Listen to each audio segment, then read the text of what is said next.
सिवान के लकड़ी नबीगंज प्रखंड के बंसौली पंचायत के मुखिया भरतेंदु पांडे का वायरल हो रहे ऑडियो क्लिप पर लगाए गए आरोप पर प्रखंड विकास पदाधिकारी सुशील कुमार ने बड़ा खुलासा किया है।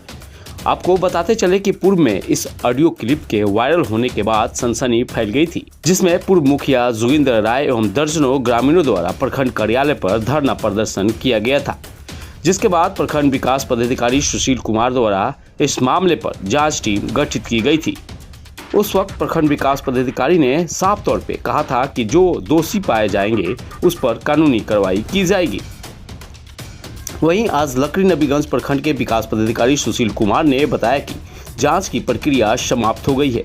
जांच के दौरान पाया गया कि जो ऑडियो वायरल हो रहे थे वो किसी अन्य व्यक्ति द्वारा मुखिया को बदनाम करने के लिए किया जा रहा था, जो कि जिस लाभार्थी से रुपए मांगने की ऑडियो वायरल हो रहा था उस लाभार्थी को 6 माह पहले ही पूर्ण राशि प्राप्त कर आवास का निर्माण कर दिया गया है। इस बात को स्वयं लाभार्थी ने लिखित में बताया है। साथ ही प्रखंड विकास पदाधिकारी ने यह भी कहा कि पूर्व मुखिया जोगिंदर राय द्वारा जो धरना प्रदर्शन किया गया था उसकी अनुमति नहीं ली गई थी।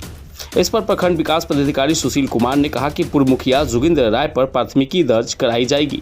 बिना अनुमति के असामाजिक तत्व के साथ प्रखंड कार्यालय पर धरना प्रदर्शन एवं सरकारी कार्य में बाधा डालने के आरोप में कार्रवाई की जाएगी।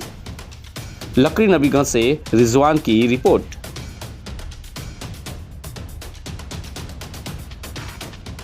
हमने जांच करवाया है। जांच के बाद 4 सदस्यीय टीम ने अपना रिपोर्ट दिया है। रिपोर्ट में जो ऑडियो क्लिप है पूरी तरह से फर्जी है। जिस लागू की बात कहा जा रहा था कि उसने कॉल किया मुखिया जी को, तो उसने बिल्कुल बयान दिया, लिखित भी बयान दिया है। उसने कोई कॉल नहीं किया है, उसके नंबर से कोई कॉल नहीं गया है।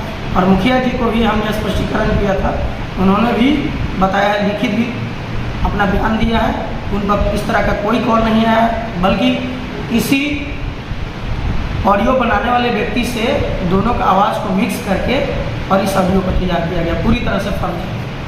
सर, पूर्व मुखिया जोगिंदर राय द्वारा दी गई शिकायत पर योजना के संबंध में शिकायत पर क्या कुछ कहिए सर? योजना पर जो भी शिकायत उनको दिया गया है मेरे यहाँ, उस पर हम 2016 से 21 के दौरान जो जांच करना है उसमें हम जल्दी जांच करेंगे। 4 सदस्यीय टीम बना चुके हैं। अभी पहली बार ऑडियो क्लिप पर जांच हुई है। आगे हम लोग फिर मार्च से उनके सारी योजनाओं पर जाँच करेंगे और जाँच में बिल्कुल पूर्व मुखिया ही दोषी होंगे, क्योंकि 16 से 21 के दौरान की योजनाओं को जांच करना है। स्वाभाविक है कि कहीं भी उनकी योजना जो है 2016 से 21 के दौरान जो भी काम करा है वो धरातल पर नहीं है और बिल्कुल फर्जी उन्होंने काम किया है पूरे पंचायत में। और एक छोटा ऑडियो को भी फर्जी बनाकर जिस तरह से धरना प्रदर्शन किए हैं, ये तो जाँच में बिल्कुल फर्जी मिला है और उनकी योजना भी फर्जी ही मिलेगा पंचायत में। और जल्दी उनके ऊपर कार्रवाई होगी, FIR दर्ज होगा और जल्दी वो सलाखों के पीछे होंगे। सर, जो धरना दी गई थी क्या उसका अनुमति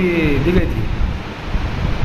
जो धरना दिए 10 फरवरी 2023 को, उसमें कोई अनुमति किसी से उन्होंने नहीं लिया है। एक एप्लीकेशन लेकर उगाए थे जिसमें हमने लिख दिया था साफ तौर पर कि अनुमंडल पदाधिकारी से अनुमति लेने के बाद ही आपको धरना प्रदर्शन करना है, जबकि वो अनुमंडल पदाधिकारी यहाँ गए ही नहीं, कोई एप्लीकेशन उन्होंने नहीं दिया है और अनुमंडल पदाधिकारी के यहाँ से भी मुझे कोई पत्र नहीं प्राप्त हुआ है। इसलिए धरना प्रदर्शन जो उन्होंने किया है और सामाजिक तत्वों का ग्रुप इकट्ठा किया है पैसे पर और उसके माध्यम से कुछ पत्रकार बंधुओं को बुलाया है और इस तरह के जो कार्रवाई उन्होंने हंगामा किया है दिन भर, जिसमें RTPS जैसे महत्वपूर्ण काउंटर भी अवरुद्ध रहे हैं। अंचल अधिकारी अपने कक्ष में थे, जब वो कहीं भूमि मापी हेतु गए तो उनके साथ भी उन्होंने अपशब्द इस्तेमाल किया है, पदाधिकारी को अलग अलग शब्दों से इस्तेमाल किया है। तो इस मामले में भी उनके ऊपर अलग से FIR दर्ज की जाएगी, क्योंकि असामाजिक तत्वों को इकट्ठा करना बिना किसी सरकारी अनुमति के बिल्कुल अपराध है और इसके लिए उनके ऊपर भी एक और FIR दर्ज की जाएगी। सर, अपना परिचय बता दीजिए।